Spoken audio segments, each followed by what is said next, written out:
दूध जिसको आप बहुत ही ज्यादा हेल्दी मानते हो, पनीर इसी दूध से निकला हुआ केसिन प्रोटीन जिसको आप ऑल्सो बहुत हेल्दी मानते हो, घी इसी दूध से निकला हुआ फैट जिसको ऑल्सो आप बहुत ज्यादा हेल्दी मानते हो, वे इसी दूध से निकला हुआ प्रोटीन जिसको आप अनहेल्दी मानते हो। अब या तो ये सारी चीजें अनहेल्दी हैं या फिर ये सारी चीजें healthy. For anyone who says this is healthy, this is unhealthy, that's generally lacking nuances, because you have to say compared to what?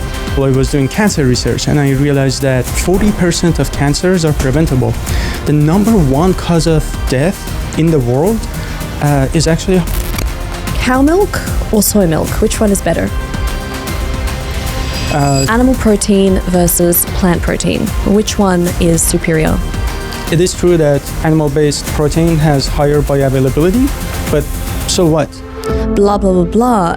We're just ignoring the fact that we have trapped billions of animals in such a destructive system, like a horrendous system. There is no way to feed the world sustainably without animal cruelty with animal products. It's impossible. The math just doesn't work. All these mothers are either killed or left in to just walk around on the streets, which I've seen in India, eating plastic. And my question for good people of India is that really what ahimsa is? Is that how we are supposed to treat a mother?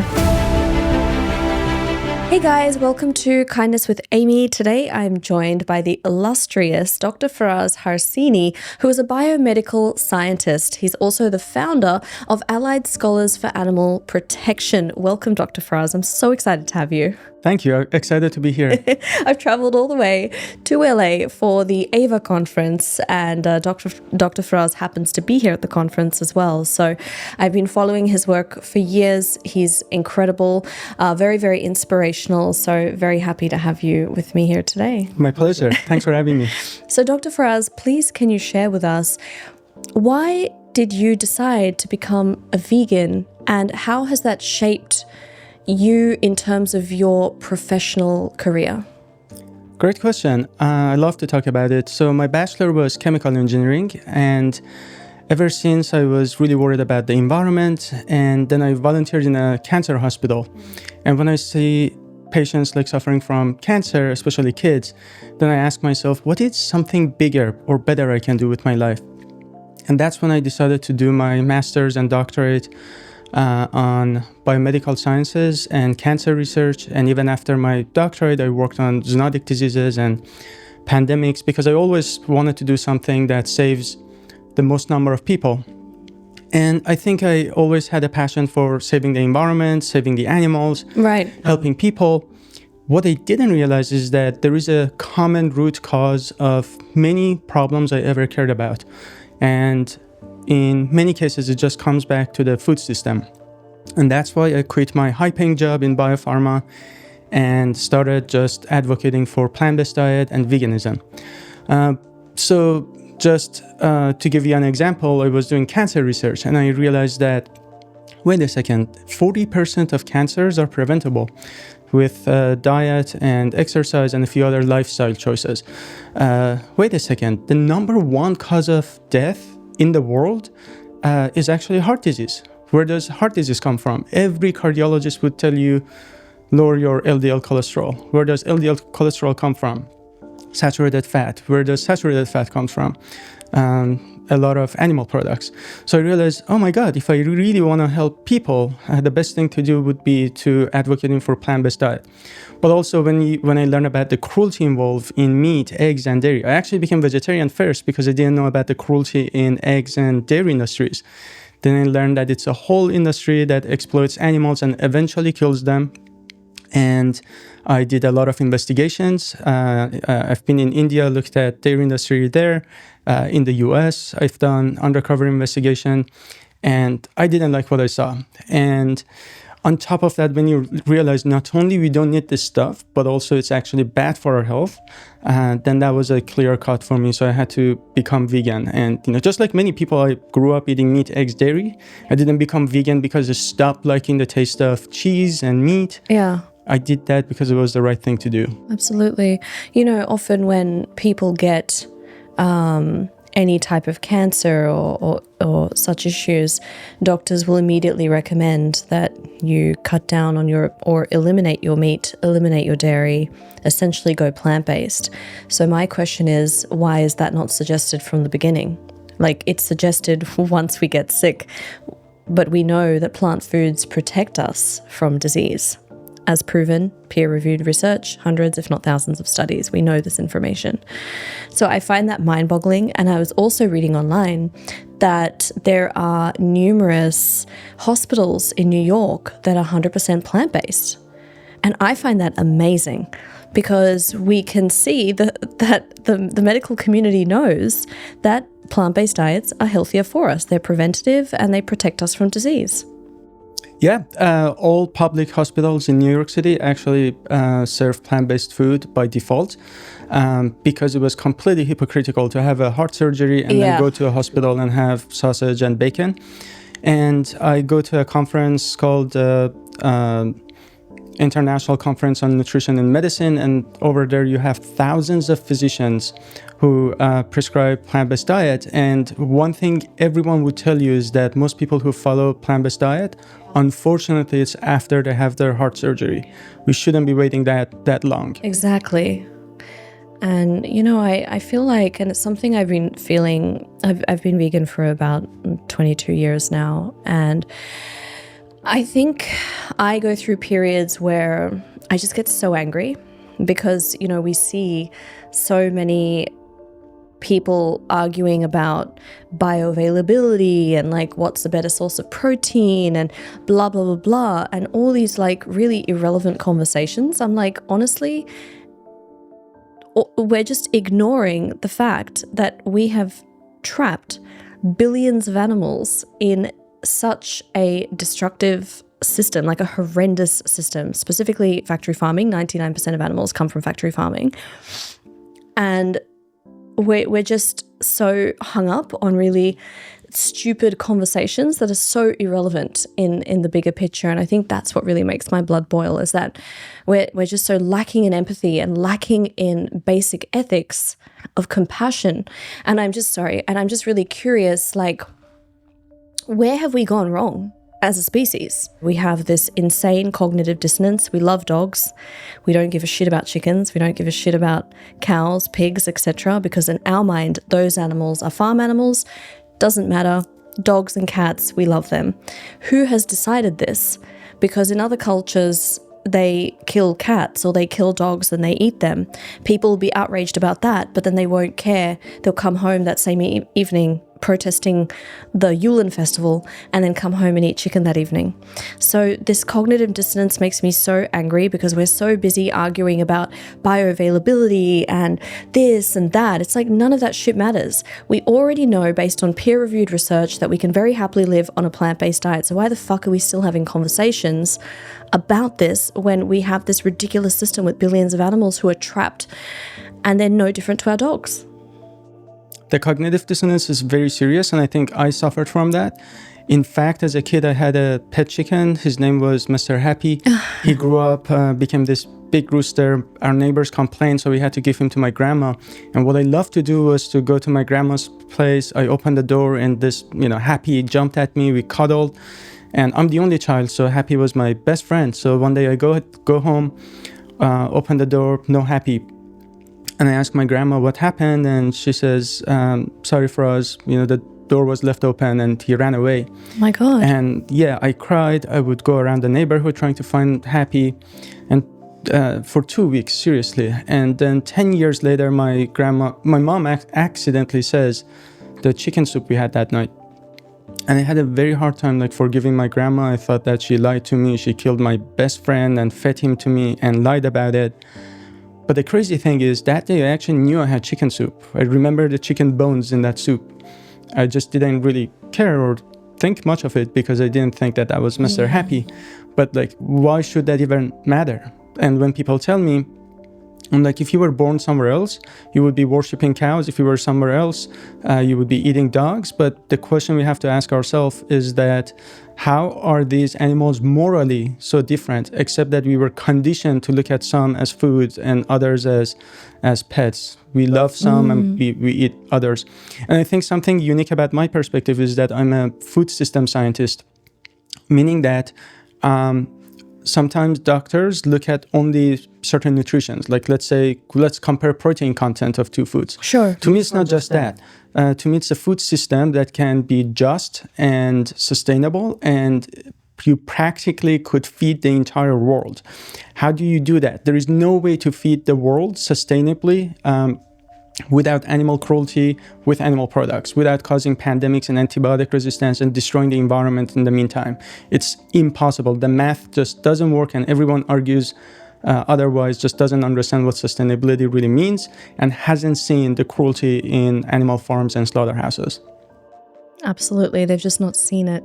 And, you know, as Paul McCartney said, if slaughterhouses had glass walls, everyone would be vegetarian. Maybe not everyone. There'd be a 5% of psychos in our race. But I think that's very true. We're so separated from where our food comes from.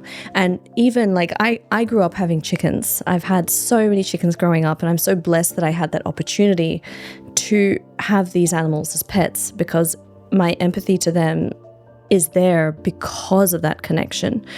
And then in India, when I'm like going on my walks, I see all these chickens hanging upside down and treated like trash, literally like trash. Their legs are broken, they're gasping for air, no one gives a shit. And I'm just like, oh, we're so savage.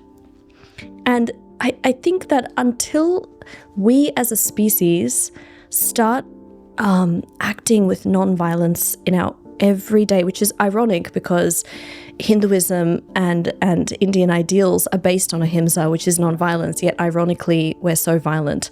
But if we start treading with non-violence, I really think we can turn things around. But we just don't think in that way. We just think about our immediate needs. Yep. What do I need right now? And putting myself first, not the ecosystem as a whole. I actually saw this amazing graphic, which was basically 3 different comparisons of how we can look at the world. Number 1 is ego. So thinking of the human being at the top of the food chain. So all of the animals are underneath the human and there to serve the human, right? Number 2 is eco. So thinking of humans as part of a delicate ecosystem, and we're here to be a part of it and not to take it over, not to take charge, but here as part of a very delicate ecosystem. Number 3 was seva, which is the opposite of the first one, which is humans at the bottom. So humans acting as stewards of the earth, here to take care of all of the beings that are as part of this delicate ecosystem. And I really loved that. I'm like, that's the thinking that we need to like start adopting, that we're here to take care of this, not to mess it up, not to use it, not to exploit it, not to like use everything we can and squeeze it for everything it's got, you know? Yeah. I think it's really important to actually define what veganism means, because I think that everyone who's against veganism just doesn't understand what veganism means. They look at it as a diet, they look at it as like keto or carnivore or vegetarianism that says eat this, don't eat that. Veganism is not that. It's a set of principles that rejects exploitation of animals. That's all it means. Yeah. If you're against arguing against veganism means that we should exploit animals when we don't need to. If you, in any sentence, replace veganism with being compassionate towards animals or not exploiting animals, and hear that sentence again, it really puts it in perspective.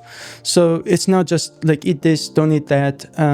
Veganism just says we shouldn't look at animals as slaves, as commodities, as just objects that are here for our use. They have their own purpose. We don't have the right to exploit them. And I think exploitation is really important. It's not just about suffering, it's about exploitation. We don't have, I have the same right to get your breast milk as I have to get a cow's breast milk. A cow's breast milk is for her baby. I don't have the right to take it from her. And I don't think that people. But you would go to jail if you took my breast milk, but you wouldn't go to jail if you took the cow's breast milk. And this is so interesting because I'm always very fascinated by morals being subjective, and they are. Because the moment we start saying, it's okay to have breast milk of a cow, well, to someone else, wouldn't it be okay morally to have the breast milk of a woman? Who says it's wrong? And then where do you draw the line with morals? Like, you can do anything. I can go and beat a dog right now. That's my personal choice. Who are you to tell me I can't do that? Yeah. I think all people, like you said, I think 1% of population is actually psychopath, meaning that they clinically lack sympathy or empathy. But I think the other 99% of us do care about animals. I think we just don't understand the cruelty involved in dairy, for instance, that, you know, a mother cow had to be artificially inseminated. In humans, we call it rape. A farmer goes all the way inside the cow's vagina, makes them pregnant. Cows are pregnant just like humans for 9 months when they give birth, if the baby is male. I've seen that with my own eyes. Day one, they're tagged $800 in the US, already waiting for a slaughterhouse truck to be to pick them up. If they're female, they're separated so that the mother cow can be milked. And eventually, here is the key. The second these animals are not profitable, they're killed. It's a business. If you ever hear about cage-free, grass-fed, free-range, it's all bullshit. It's just marketing. Because think about it. The first goal of any business is what? Making money. The Profits, second, exactly. animal welfare gets in the way of making money, which one do you think every single business would choose every single time? Just making money, right? So all of it is bullshit. And the second these animals are not profitable, they're all killed. And veganism just says that we shouldn't be treating animals as slaves and commodities. The same way that we don't look at a dog as a commodity, hopefully. We don't look at the dog like, I'm going to take your milk, I'm going to take your baby, I'm going to take your fur. Absolutely. So we hear a lot about protein quality. Animal protein versus plant protein. Which one is superior for the human body? And as a doctor, what are your thoughts about bioavailability? Yeah, so great question. I think we have to think about food more globally and as a package, not as just looking at one nutrient. But in terms of protein quality, that always irritates me because I think it misses nuances. The idea here is that there's actually clinical research showing that if you get enough proteins, whether from plant sources or animal sources, about 1.6 gram per kilogram of body, the source of protein shouldn't matter. You get the same amount of muscle with the same amount of strength. Clinical research shows that. As long as you're getting enough protein, the source shouldn't matter, the bioavailability doesn't matter. The thing that we have to really think about is that all plants, there are 20 amino acids. When you eat protein, your body chops it up to individual building blocks, single amino acids, and you make your own proteins. So if I eat cow protein, I'm not going to make cow protein. I'm just going to chop it up to amino acids, make my own proteins. As long as you're giving your body all these amino acids, and 9 of them are essential, meaning that you have to take them from diet, but all 20 of them are found in all plants. Everything that has a cell, everything that has a protein must have all 20 amino acids. So when you eat plant-based foods, you're gonna make your own proteins and you'll be fine. The nuance that is missing here is that when you get that protein from animal sources, again, you have to look at food as a package. It's like if you ask me, Coke is a good source of potassium. Great, but it's not a good thing to drink to get your potassium because it has a lot of sugar and phosphoric acid, so many other things that you don't want. Yeah. So when people tell me meat is a good source of protein, yes, but is it a good way to get protein from? No, because when you get that from meat, then you're also getting saturated fat. Literally every cancer institute in the world says the less meat you eat, the better, especially red meat. Compounds in red meat that are linked to cancer are found in white meat and even fish. When you cook meat, you produce even more carcinogens, right? So, and then it's a big source of saturated fat, which is a causation for heart disease. Not there is no correlation, it's causation.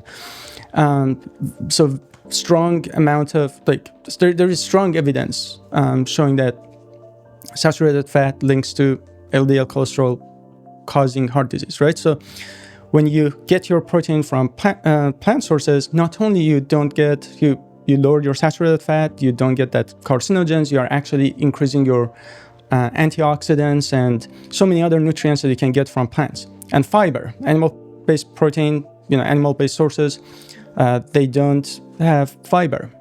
So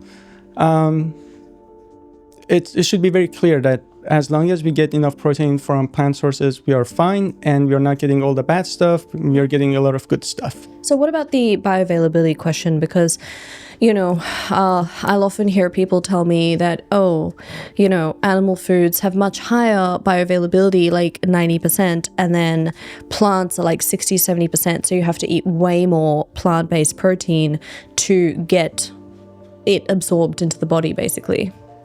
Yeah.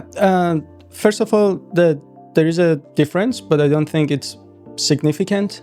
And you can look at any nutrient and say, here, this one plant is better, this one animal-based nutrient is better.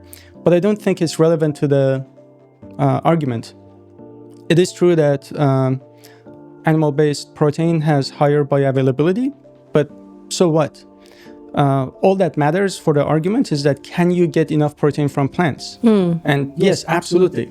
And yes, you can eat this thing that has insignificantly higher bioavailability, but get saturated fat, get carcinogens.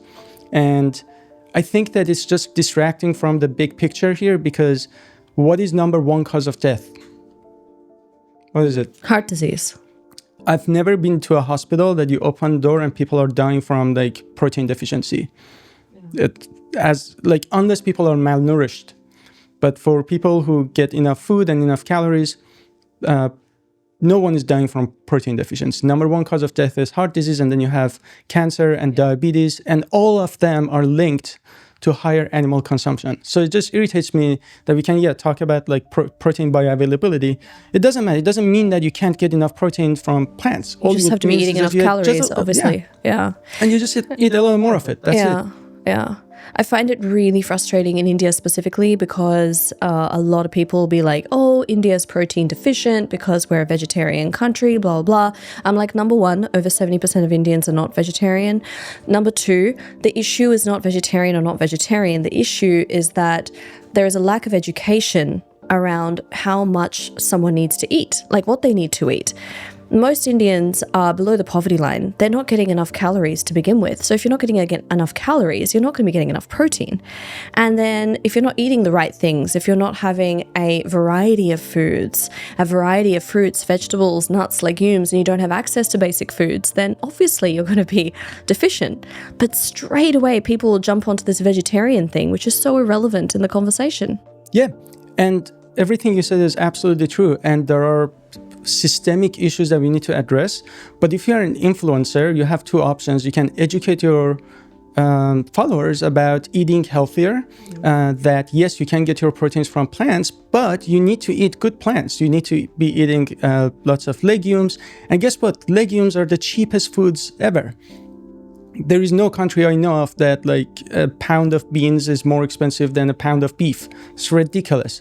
I'm from Iran. Like when you look at a lot of countries with poverty, you see that eating meat is actually a luxury, right? So we just have to use our platform and our voice and our influence to actually educate consumers that you can be plant-based but eat healthy plant-based foods instead of eating animal products. That's not the solution here. Yeah. So a lot of nutritionists I've seen, especially in India, and influencers tend to be commenting around how a plant-based diet or a vegan diet is only for the elite. It's only for celebrities. It's only for people with a lot of money, which I find very interesting, because when we think about plant-based food, what is it? It's like, how is that more expensive than meat? How is that more expensive than dairy? Like when we look at nuts, legumes, fruits, vegetables, all these like basics, I fail to see how that's more expensive. And then people will go on about the B12 thing, that, people then have to buy a supplementation for B12. But from what I understand, B12 is a modern day problem, because even meat eaters are low in B12. Because the nutrients in our soil, because B12, I believe, is a bacteria that comes from soil, and we're just not getting the B12 anymore. And animals are the ones who are given injections and supplementation. So you're getting secondhand supplementation from an animal for B12 anyway, when you could just take a direct B12 supplement. And guess what? All older adults are supposed to actually take B12 supplements. So when you hit your older ages, you're supposed to take B12 because your B12 absorption goes down. So if you really want to be getting perfect nutrients, you still have to take supplements even if you're not vegan. So that argument is completely irrelevant. Absolutely. So in your opinion, cow milk or soy milk, which one is better?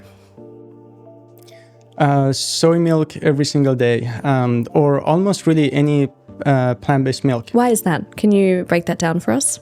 Again, when I look at a food, so I look at the impact of that food on that person, on the world, and on the environment. So let's break it down. Soy milk, in terms of cow milk. What's in cow milk? Who's it for? Let's start from there. It's baby. Cow baby. So a really interesting fact is that we are the only species who has been like brainwashed to think that we need breast milk of another species to be healthy.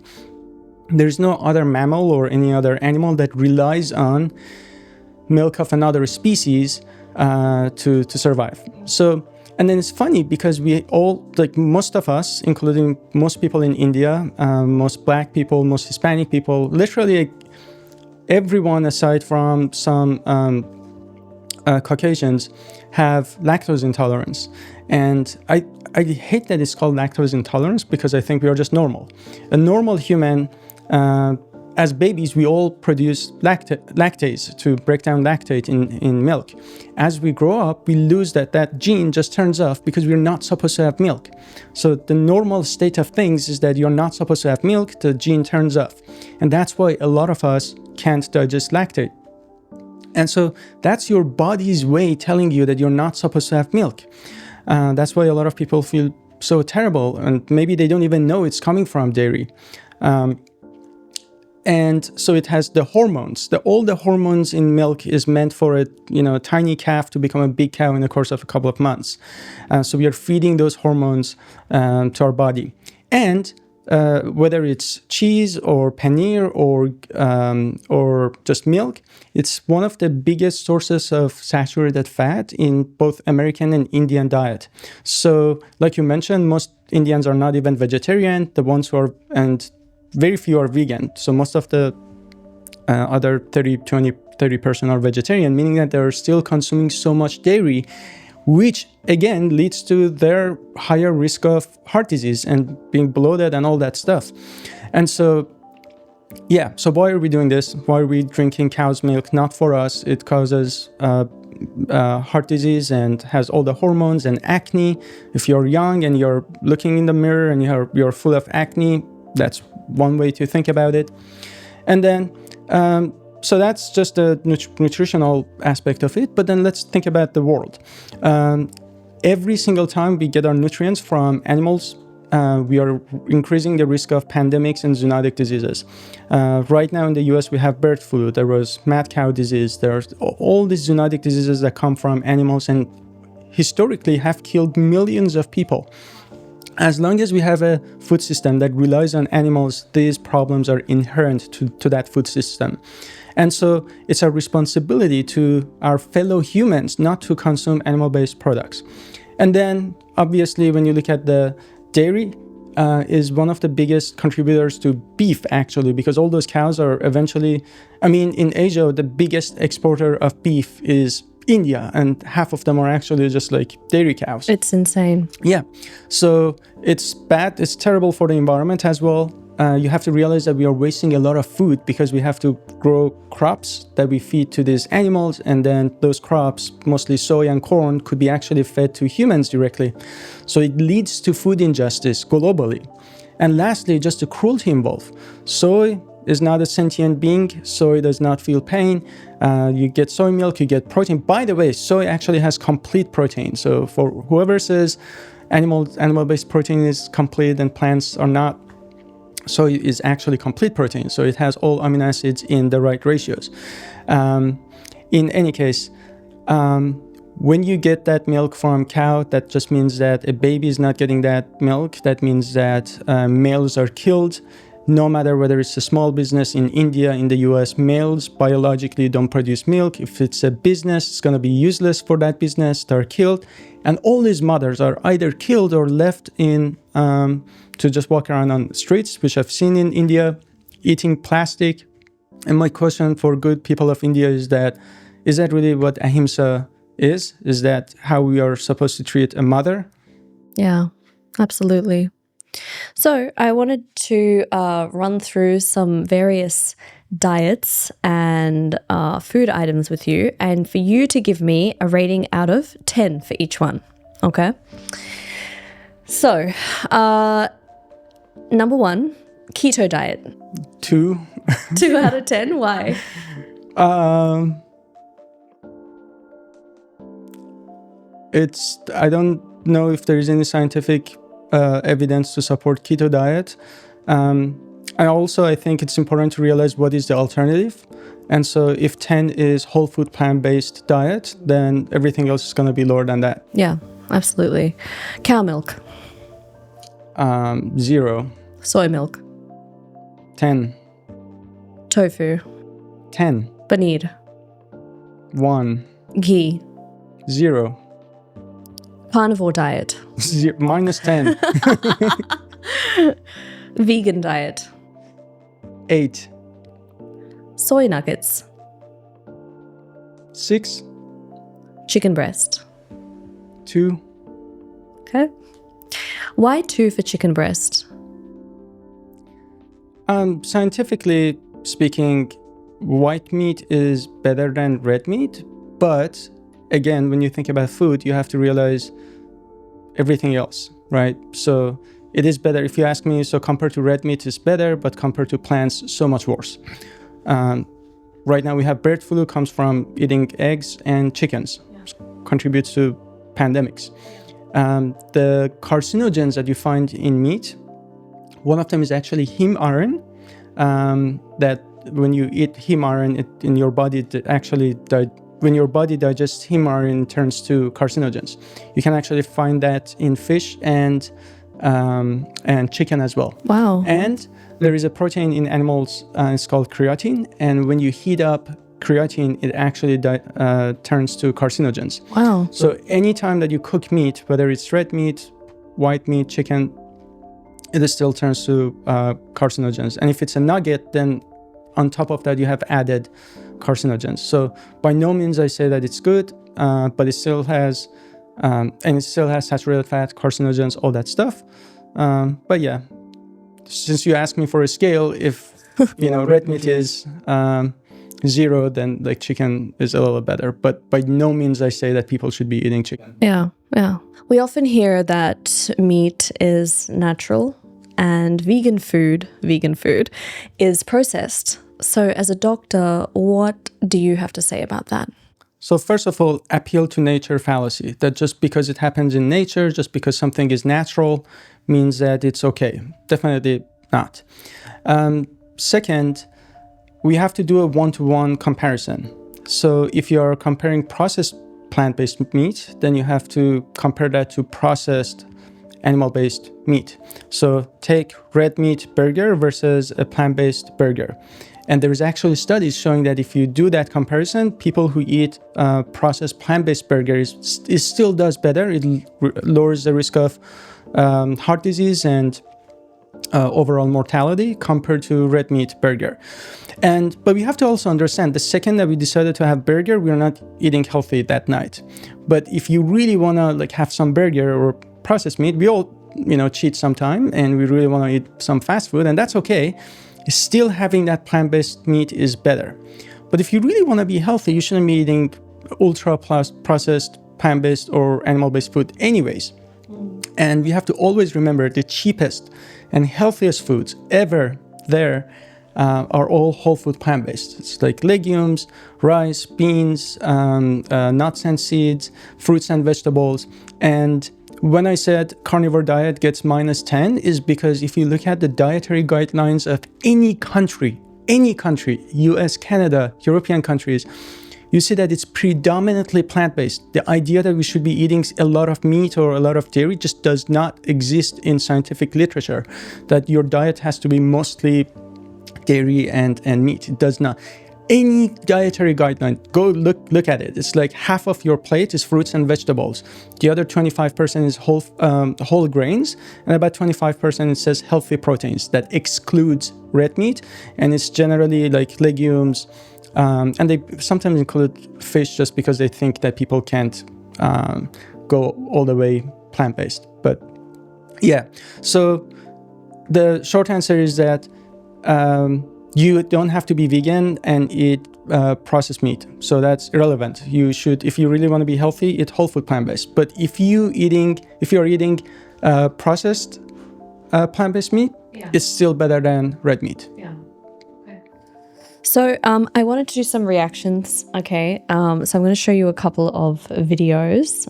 If you just take that equation out of the picture, yeah, love animals, yeah, go vegan and like all of that. No, but from a health perspective, nutrition perspective, I would not recommend it. And I feel like anybody who, sort of is in this space would not. So I feel like when you're vegan, you're cutting out big chunks of like different food groups. Correct. And then to be a vegan and then to make sure you're not getting any deficiencies, you have to be very thorough and make sure you're taking all the right supplements. As a doctor, okay, this is obviously Instagram fitness models who have this opinion, but as a doctor, what is your thought regarding this viewpoint? Yeah, I think unfortunately everyone can put a camera in front of themselves and say things and state an opinion, but the real question is there any evidence behind that claim? So she says, like, in anyone who is in this space, it's the position of Academy of Nutrition and Dietetics that a plant-based diet, including a vegan diet, can be sufficient and actually beneficial, and it reduces the risk of major causes of mortality and morbidity. There is no nutrients that you can't get from plants. You don't need to be super careful. You just have to eat a balanced plant-based diet. And the deficiencies that she's talking about, they're not unique to vegans. In fact, you look at the top deficiencies are iron deficiency, which is #1 deficiency in non-vegans. Most people are still deficient in vitamin D. So no matter whether you're vegan or not, you should be careful about vitamin D and B12. But what she says, again, she's not thinking about the big impact here. Like when you eat animal products, then you're increasing your risk of heart disease and cancer and diabetes, which are top causes of death. You don't go to hospital, see people dying from B12 and protein deficiency, but people are dying from heart disease. And also, I feel like, you know how she's saying that it's like you have to do so much more planning and stuff. I'm like, well, even if you're eating an omnivorous diet, you still need to be mindful of what you're eating. Yep. You need to make sure, am I getting enough nutrients? Am I blah, blah, blah. It's like kind of it's the same. It's just, to me, it's like no different. You still have to be mindful of what you're eating. Yeah, and let's also talk about the twin study that it's actually on Netflix, so people can actually watch the documentary. So they took identical twins, they fed one healthy, or quote-unquote healthy omnivorous diet, so it wasn't like processed meat or anything, and the other one was healthy vegan diet, and the vegan diet actually did better.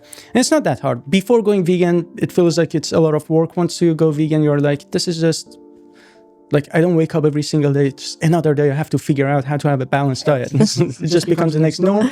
Yeah. Without all the bad stuff, without contributing to the worst kind of cruelty in the world. Exactly. Okay. All right, let's see what's next. This is a good one. Why do people from India have such bloated, protruded stomachs? It is the country that has the highest rate of people being vegetarians and vegans in the world, which means they consume a lot of rice, wheat, beans, seed oils and sugars, and a lot of other related foods. This means they consume a lot of starch, sugar, and fiber, which basically is going to create a lot more fermentation because the microbes that are fermenting release these gases. If you're consuming these foods that really create too much fermentation, you are going to get this large midsection inflammation in the stomach. You'll end up eating certain foods and just feeling bloated afterwards. This is why Indians after they eat, many times consume certain spices and herbs. Unfortunately, sometimes they'll put sugar coating around the fennel seed, which causes more fermentation. Oh, God. So again, no evidence was mentioned. It sounds very nice, right? Because anyone who understands how science works understands that correlation doesn't mean causation. So he's observing something and he's putting this narrative together, which is not backed by large studies or any studies. But he makes it sound like if you just go with a needle and just like pop people's bellies, it's just gonna explode with gas. That's what I imagine the scenario he's explaining. But as we were talking before, it's crazy because most people in India are not vegetarians. So what he's saying is probably more true about non-vegetarians. And even vegetarians, no one said being vegetarian is healthy because they're still unfortunately consuming dairy. And guess what? All animal-based proteins and foods are high in something called endotoxins. Endotoxins are leftovers of gram-negative bacteria, and you can't get rid of them even with cooking. And the problem with endotoxins is that when you eat them, combined with saturated fat, which is found in high levels in animal-based foods, it gets absorbed to your bloodstream. Your body thinks that these are bacteria. They're dead bacteria. They're just residuals of bacteria. They're not bacteria, but your body thinks they're bacteria, and it causes systemic inflammation, which can lead to plaque formation in your arteries and heart disease. So the inflammation that he's talking about is actually more correlated to animal-based foods. And guess what? When you have more fiber in your diet, more plant-based foods, it actually prevents endotoxins from being absorbed in your gut. Wow. So yeah, just not true. Just saying things in front of camera, unfortunately. But it sounds good, and unfortunately that does a lot of damage to people who unfortunately trust. I have to be really clear. It's a lot easier to give people good news about bad habits, because for people who are eating meat, eggs, and dairy, if you just tell them you're on the right side, keep eating what you're eating, you just get more followers immediately. But why should you would have had probably 10 times more followers if you use your platform just to give people good news about bad habits. Do shock right? value videos. Exactly. दूध जिसको आप बहुत ही ज्यादा healthy मानते हो, पनीर इसी दूध से निकला हुआ केसिन प्रोटीन जिसको आप ऑल्सो बहुत हेल्दी मानते हो, घी इसी दूध से निकला हुआ फैट जिसको ऑल्सो आप बहुत ज्यादा हेल्दी मानते हो, वे इसी दूध से निकला हुआ प्रोटीन जिसको आप अनहेल्दी मानते हो। अब या तो ये सारी चीजें अनहेल्दी हैं या फिर ये सारी चीजें हेल्दी हैं। जैसे best So he's saying the best quality milk is super healthy for us. So in the same way, the best quality whey powder is really healthy for us as well. So he made a statement in this reel saying either all of these, the milk, ghee, paneer, whey powder is really healthy for us, or all of these things are not healthy for us. As a doctor, what is your opinion? Read the same. So one thing that I think your viewers can use to tell what's really bullshit, what's solid, is does that statement have any nuances, or does it lack nuances? For anyone who says this is healthy, this is unhealthy, that's generally lacking nuances. Just to say that this food is healthy, it's generally a bad claim. That's just generally a bad sign, because you have to say compared to what? Is eating meat healthy? I don't know. Is the alternative not eating food at all, or is the alternative eating legumes? So to just say that they're all healthy or not healthy, that just says that person does not understand nutrition at all. One thing that you could say is that all these foods that he mentioned do contain saturated fat, and we know that saturated fat is not good for you. It's linked to number one cause of death. So if I was going to rank them, I would say the more that they have saturated fat or carcinogens or hormones, they're worse for you relatively to each other. But one thing they all also have in common is animal cruelty, because they're all products of exploitation of animals. And when he has those foods in those jars, all those animals, by the time he was showing that, they're all exploited and killed and tormented. And so that's just, he's not considering that at all. So those are not food. I think that's a really key point, is that, we're just looking at these foods just in terms of from a very one-dimensional perspective. As you said, you need to be looking at foods as a package. You know, what is the saturated fat? What is the cholesterol? What is the micronutrients? What is the suffering that's gone into that meal? You know, if you can easily just have tofu instead of paneer, much better option. No cruelty, no cholesterol, still high protein, great for you. Instead of having cow milk, you can have soy milk, still has all the amino acids, protein, no cruelty, better for you.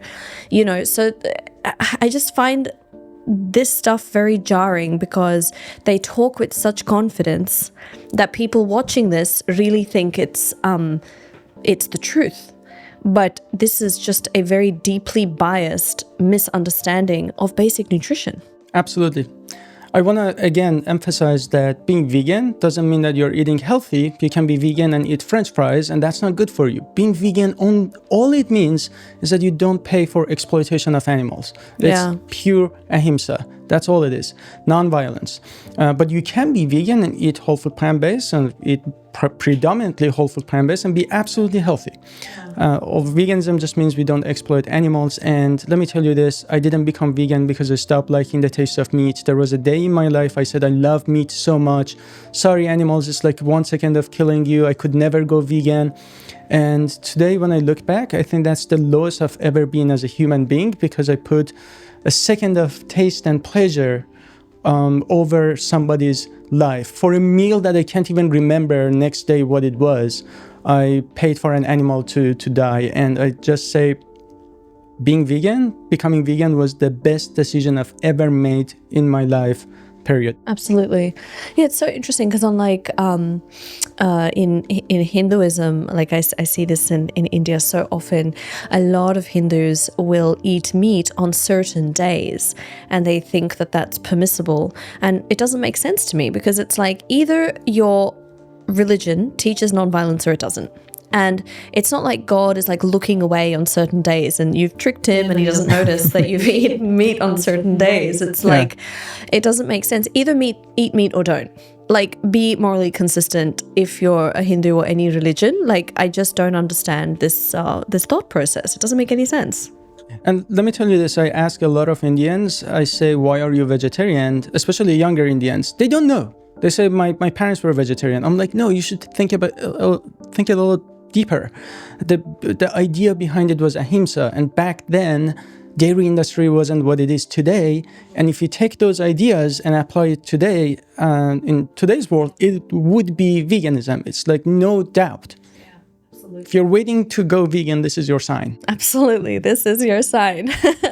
Well, thank you so much, Dr. Faraz, for joining me. It's been a fantastic conversation. I really enjoyed it. And I hope you keep inspiring, keep motivating other people. And thank you so much. Thanks for having me. Thank you. Bye, guys.